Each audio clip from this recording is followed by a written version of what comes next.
ನಮಸ್ಕಾರ ಡೋನರ್ಗಳೇ, ನಾನು ನಿಮ್ಮ ಪ್ರಶಾಂತ್. ಹೇಗಿದ್ದೀರಿ? Hope all are doing good. ಆ ದೇವರು ಅವಾಗ್ಲೂ ಎಲ್ಲರನ್ನೂ ಚೆನ್ನಾಗಿ ಇಟ್ಟಿದ್ರು, ಈಗಲೂ ಎಲ್ಲರನ್ನೂ ಚೆನ್ನಾಗೇ ಇಟ್ಟಿದ್ದಾರೆ, ಮುಂದಕ್ಕೂ ಚೆನ್ನಾಗೇ ಇಡ್ತಾರೆ. ಇವತ್ತು ಕ್ರೈಸ್ತ ಧರ್ಮ ಸಭೆಗೆ ಒಂದು ವಿಶೇಷವಾದ ದಿನ. ಯಾಕಂದರೆ ಕ್ರೈಸ್ತ ಧರ್ಮ ಸಭೆಯ ಫೌಂಡರ್ ಪೀಟರ್ ಆ್ಯಂಡ್ ಪೌಲ್, ಪೇತ್ರ ಮತ್ತು ಪೌಲರ ಮಹೋತ್ಸವ. ನಿಮ್ಮೆಲ್ಲರಿಗೂ happy feast of Saint Peter and Paul. ದಿನಕ್ಕೊಂದು ವಾಕ್ಯ ಎಪಿಸೋಡ್ಗೆ ನಿಮ್ಮೆಲ್ಲರಿಗೂ ಸ್ವಾಗತ.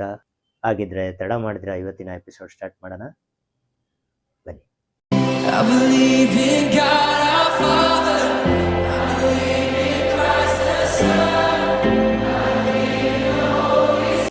ಇವತ್ತಿನ ವಾಕ್ಯ ಆದಿಕಾಂಡದಿಂದ. ಆದಿಕಾಂಡ ಅಂದರೆ ಬೈಬಲಲ್ಲಿ ಬರೋ ಫಸ್ಟ್ ಚಾಪ್ಟರ್ ಹೆಸರು. ಇವತ್ತಿನ ವಾಕ್ಯ ಆದಿಕಾಂಡ 21ನೇ ಅಧ್ಯಾಯ, ವಚನ 15ರಿಂದ 21. ತಿತ್ತಿಯಲ್ಲಿದ್ದ ನೀರು ಮುಗಿದು ಹೋಯಿತು, ಮಗು ಸಾಯುವುದನ್ನು ನಾನು ನೋಡಲಾರೆ ಎಂದುಕೊಂಡು ಅವಳು ಆ ಮಗುವನ್ನು ಒಂದು ಗಿಡದ ನೆರಳಿನಲ್ಲಿ ಬಿಟ್ಟು ಒಂದು ಬಾಣವನ್ನೆಸೆಯುವಷ್ಟು ದೂರ ಹೋಗಿ ಕುಳಿತುಕೊಂಡು ಗಟ್ಟಿಯಾಗಿ ಅತ್ತಳು. ಇತ್ತ ಆ ಹುಡುಗನ ಕೂಗು ದೇವರಿಗೆ ಕೇಳಿಸಿತು. ದೇವದೂತನು ಆಕಾಶದಿಂದ ಹಾಗರಳನ್ನು ಕರೆದು, ಹಾಗರಳೆ, ನಿನಗೇನು ಆಯಿತು? ಅಂಜಬೇಡ. ಆ ಹುಡುಗನು ಬಿದ್ದಿರುವ ಸ್ಥಳದಿಂದಲೇ ಅವನ ಕೂಗು ದೇವರನ್ನು ಮುಟ್ಟಿತು. ನೀನೆದ್ದು ಹೋಗಿ ಅವನನ್ನು ಎತ್ತಿಕೋ, ಅವನನ್ನು ಕೈ ಬಿಡಬೇಡ. ಅವನಿಂದ ಒಂದು ದೊಡ್ಡ ರಾಷ್ಟ್ರ ಉತ್ಪತ್ತಿಯಾಗುವಂತೆ ಮಾಡುತ್ತೇನೆ ಎಂದು ಹೇಳಿದರು. ಇದಲ್ಲದೆ ದೇವರು ಅವಳ ಕಣ್ಣನ್ನು ತೆರೆದರು.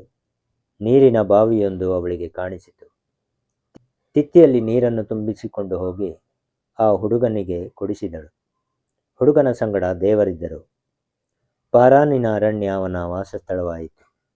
ಅವನ ತಾಯಿ ಈಜಿಪ್ತಿನಿಂದ ಒಬ್ಬ ಹೆಣ್ಣನ್ನು ಕರೆಸಿ ಮದುವೆ ಮಾಡಿಸಿದಳು. ಇದು ಆದಿಕಾಂಡದಲ್ಲಿ ಬರುವ ಒಂದು ಕತೆ. ಡೋನರ್ಗಳೇ, ನೀವು ಯಾವ ಥರ ಫ್ರೀ ಇದ್ದರೆ ಬೈಬಲಲ್ಲಿ ಆದಿಕಾಂಡ ಅಂತ ಬರುತ್ತೆ, ಅದನ್ನು ಓದಿ. ಅವಾಗ ನಿಮಗೆಲ್ಲ ಅರ್ಥ ಆಗುತ್ತೆ, ಈ ವಚನನೂ ಅರ್ಥ ಆಗುತ್ತೆ. ಇದರಲ್ಲಿ ಸಿಂಪಲಾಗಿ ಹೇಳ್ತೀನಿ. ಇದರಲ್ಲಿ ಅಬ್ರಹಾಂ ಸಾರಾ ಅಂತ ಇಬ್ಬರು ಗಂಡ ಹೆಂಡತಿ.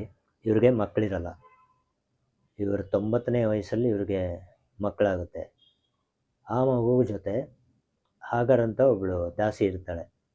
ಅವ್ರ ಮಗನೂ ಇವ್ರ ಮಗ ಸೇರ್ಕೊಂಡು ಆಟಾಡ್ತಾಯಿರುವಾಗ ಇವರು ಸಾರಾ ಅನ್ನೋರು ಏನು ಮಾಡ್ತಾರೆ, ಇವನು ಮುಂದಕ್ಕೆ ನಮ್ಮ ಸರಿಸಮನಾಗಿ ಬರೋ ಚಾನ್ಸಸ್ ಇರುತ್ತೆ, ನಮ್ಮ ಆಸ್ತಿಲೆಲ್ಲ ಪಾಲು ಕೇಳೋ ಇಶ್ಯೂ ಎಲ್ಲ ಬರುತ್ತೆ ಅನ್ನೋ ಮೈಂಡ್ಸೆಟ್ಟಲ್ಲಿ ಅವ್ರನ್ನ ಇಲ್ಲಿಂದ ಕಳಿಸ್ಬಿಡಿ ಅಂತ ಹೇಳ್ತಾರೆ. ಸೊ ಅವಾಗೇನಿದ್ರು ಎಷ್ಟು ಭಕ್ತಿ ಇತ್ತಂದರೆ, ಆಕಾಶ ನೋಡ್ಕೊಂಡು ಭಕ್ತಿಯಿಂದ ಹಿಂಗೆ ಕರೆದ್ರೆ ಸಾಕು, ದೇವರು ಪ್ರತ್ಯಕ್ಷ ಆಗಿ ನಮ್ಮ ಜೊತೆ ಮಾತಾಡೋರು. ಆವಾಗ ಅಬ್ರಹಾಮ್ಗೆ ಹೇಳ್ತಾರೆ ದೇವರು, ನಿನ್ನ ಹೆಂಡತಿ ಹೇಳ್ತಿರೋದು ಸರಿಯೇ, ಅವ್ರನ್ನ ಇಲ್ಲಿಂದ ಕಳಿಸಿ, ಆದರೆ ಅವರಿಂದ ಇನ್ನೊಂದು ರಾಷ್ಟ್ರ ಉತ್ಪತ್ತಿಯಾಗುತ್ತೆ ಅಂತ ಹೇಳ್ತಾರೆ. ಆವಾಗ ಇವ್ರನ್ನ ಅಲ್ಲಿಂದ ಕಳಿಸುವಾಗ ಹಾಗರ ಲೇಡಿ ಏನು ಮಾಡ್ತಾಳೆ, ಒಂದು ತಿತ್ತಿ ಅಂತ ಬರುತ್ತೆ, ಒಂದು ಈ ಥರ ನೋಡಿರ್ತೀರ, ಈ ಹಳೆ ಫಿಲಮಲ್ಲೆಲ್ಲ ಈ ಥರ ನೀರು ಹಾಕ್ಕೊಂಡು ಕುಡಿಯೋ ಥರ, ಅದರಲ್ಲಿ ನೀರು ಕೊಟ್ಕೊಂಡು ಹೋಗ್ತಾ ಇರ್ತಾಳೆ. ಅಲ್ಲಿ ಫುಲ್ ಮರಳುಗಾಡಲ್ವಾ, ಕೊಡ್ತಾ ಏನಾಗುತ್ತೆ, ಅದರಲ್ಲಿದ್ದ ನೀರೂ ಖಾಲಿ ಆಗ್ಬಿಡುತ್ತೆ. ಇವನು ಡಿಹೈಡ್ರೇಟಾಗಿ ಫುಲ್ ಜ್ಞಾನ ತಪ್ಪೋಗಿ ಇನ್ನೇನು ಸಾಯೋ ಸ್ಥಿತಿಯಲ್ಲಿದ್ದಾಗ ಇವಳು ಅನ್ಕೊತಾಳೆ, ಅಷ್ಟೇ ಇವನ ಕತೆ ಮುಗೀತು, ಸತ್ತೋಗ್ಬಿಡ್ತಾನೆ ಅಂತ ಬೇಜಾರಲ್ಲಿ ಒಂದು ಬಾಣನ ಎಸೆದ್ರೆ ಎಷ್ಟು ಡಿಸ್ಟೆನ್ಸಲ್ಲಿ ಹೋಗುತ್ತೋ ಅಷ್ಟು ಡಿಸ್ಟೆನ್ಸಲ್ಲಿ ಹೋಗಿ ಇವನ್ನ ಒಂದು ನೆರಳಲ್ಲಿ ಕೂರಿಸಿ ಜೋರಾಗಿ ಬಿಕ್ಕಿ ಬಿಕ್ಕಿ ಹೇಳ್ತಾಳೆ. ಆವಾಗ ದೇವರು ಕಾಣಿಸ್ಕೊಂಡು ಇವಳಿಗೆ ಹೇಳ್ತಾರೆ, ಭಯಪಡಬೇಡ, ನಿನ್ನ ಮಗನಿಗೇನೂ ಆಗಲ್ಲ, ಅವನಿಂದ ಒಂದು ರಾಷ್ಟ್ರನೇ ಉತ್ಪತ್ತಿ ಆಗುತ್ತೆ. ಆಮೇಲೆ ಏನು ಹೇಳ್ತಾರೆ, ಈಗ ಕಣ್ಬಿಟ್ಟು ನೋಡು, ಅಲ್ಲೊಂದು ಬಾವಿ ಇದೆ, ಹೋಗಿ ನೀರು ಕೊಡು ಅಂತಾರೆ. ಇದಕ್ಕೂ ಮುಂಚೆ ಆ ಹುಡುಗನಿಗೆ ನೀರು ಕೊಟ್ಕೊಂಡು ಬರ್ತಾರಲ್ಲ, ಆ ಬಾವಿ ಅಲ್ಲೇ ಇರುತ್ತೆ, ಬಟ್ ಇವ್ರು ನೋಡಲ್ಲ. ದೇವ್ರು ಇವ್ರು ಕಣ್ಣು ತೆರೆಸಿ ಅಲ್ಲಿ ಬಾವಿ ಇದೆ ನೋಡು ಅಂದಾಗ ನೀರು ಕೊಡ್ತಾರೆ. ಮುಂದೆ ಫ್ಯೂಚರಲ್ಲಿ ಅವನಿಂದ ಒಂದು ರಾಷ್ಟ್ರನೇ ಉತ್ಪತ್ತಿ ಆಗುತ್ತೆ. ಡೋನರ್ಗಳೇ, ಈ ವಾಕ್ಯ ನಮ್ಗೆ ಹೇಳೋದಿಷ್ಟೇ, ನಾವು ಎಷ್ಟೋ ಸಮಯ ಯಾವುದ್ಯಾವುದೋ ಕಷ್ಟದಲ್ಲಿದ್ದಾಗ, ಯಾವುದ್ಯಾವುದೋ ಸಮಸ್ಯೆಯಲ್ಲಿದ್ದಾಗ ಅದ್ರ ನಡುವೆ ಸಿಕ್ಕಾಕ್ಕೊಂಡು ನಮ್ಮ ಮುಂದೆನೇ ಇರುತ್ತೆ ಸೊಲ್ಯೂಷನ್, ಬಟ್ ನಮ್ಗೆ ಕಾಣಲ್ಲ.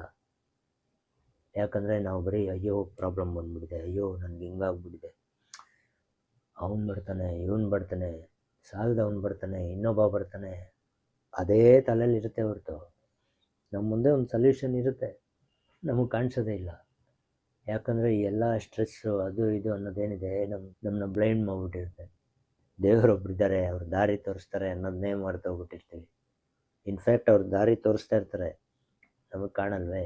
ಸೊ ಹಾಗಾಗಿ ಈ ವಚನ ಹೇಳೋದಿಷ್ಟೇ, ಎಷ್ಟೇ ಕಷ್ಟ ಬರಲಿ, ಇದು ಬರಲಿ, ಸಮಸ್ಯೆ ಬರಲಿ, ಫೋಕಸ್ ಆಗಿರಿ, ಖಂಡಿತ ದಾರಿ ಕಾಣಿಸುತ್ತೆ.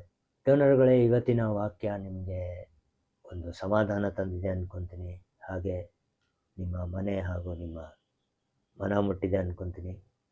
ಮತ್ತೆ ಮತ್ತೊಂದು ವಾಕ್ಯದೊಂದಿಗೆ ನಿಮ್ಮ ಮುಂದೆ ಬರ್ತೀನಿ. ಅಲ್ಲಿವರೆಗೂ take care, keep smiling, have blessed day. ಸಿಗೋಣ.